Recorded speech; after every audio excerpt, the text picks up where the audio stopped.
Toute cette agitation politique sur le continent préoccupe la CEDEAO. Les dirigeants ouest-africains ont pourtant rejeté une proposition qui visait à limiter à 2 le nombre de mandats présidentiels dans cette région, à la suite du refus de la Gambie et du Togo, où le président Faure Gnassingbé vient de rempiler pour un nouveau mandat. On en parle tout de suite avec notre invité, l'opposant togolais Alberto Olympio. Bonsoir. Bonsoir madame. Vous êtes le président du parti des Togolais. Alors je précise que vous n'avez pas participé à la présidentielle, hein, donc qui s'est achevée, qui s'est tenue le mois dernier. Tout d'abord, comment vous avez réagi en suivant ces débats au sein de la CEDEAO et finalement que votre pays, vos dirigeants, aient rejeté cette proposition?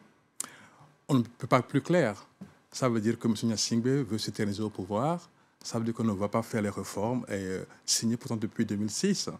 Et donc nous devons prendre acte et nous réinventer dans l'opposition pour sortir des sentiers battus, pour trouver des solutions pour pouvoir amener, faire pression à M. Gnassingbé pour qu'il accepte qu'on fasse les réformes au Togo.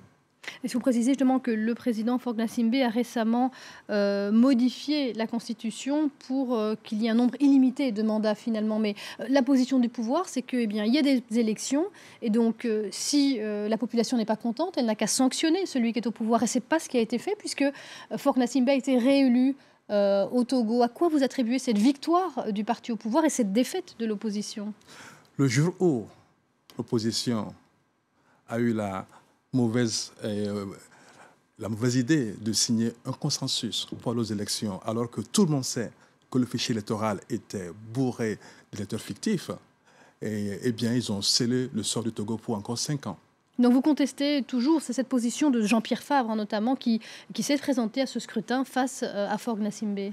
Ce qui s'est passé était prévisible. Nous n'avons pas les réformes, nous n'avons pas l'audit du fichier, donc pas de transparence. Dans les mêmes conditions qu'on avait en 2010, eh bien, les résultats sont les mêmes causes produisent les mêmes effets. En tout cas, moi, je ne suis pas surpris.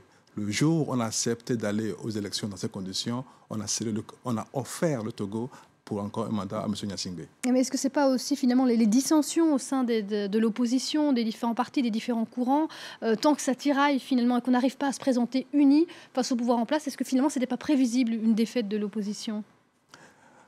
Ce n'est pas que le fait qu'on soit à rang dispersé qui fait qu'on ait perdu. On a perdu parce qu'il n'y avait pas de transparence totale. Le fichier électoral n'était pas bon.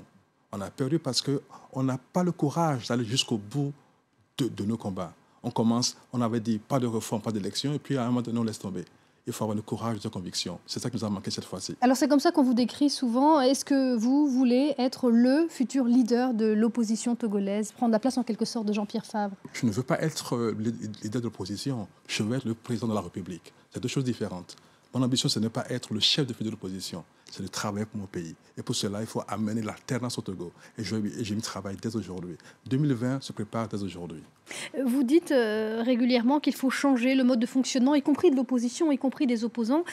Mais comment il faut travailler différemment finalement au sein de l'opposition? Qu'est-ce qu'il faut changer pour parvenir peut-être un jour à être au pouvoir?